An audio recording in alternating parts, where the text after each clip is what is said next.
Est-il obligatoire de porter la kippa même en période de troubles antisémites? Oui, c'est obligé.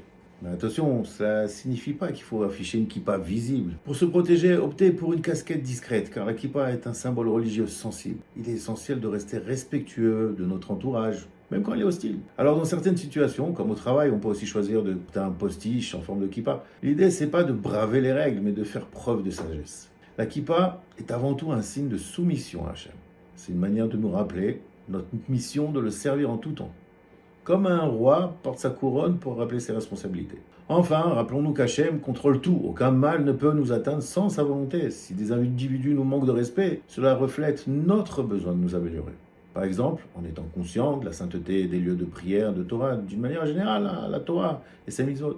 Bien que le Shulchan Aruch écrit qu'il est interdit de marcher 4 amotes, environ 1,80 m tête nue, on a l'habitude de porter la kippa en permanence, même quand on ne bouge pas. C'est aussi obligatoire de la porter en priant, en étudiant ou quand on est dans une synagogue. Pour la taille, elle doit couvrir la majorité de la tête, mais l'essentiel, c'est qu'elle soit bien visible. Alors profitons de cette chance de développer la crainte de Dieu. C'est le seul choix qui dépend de nous.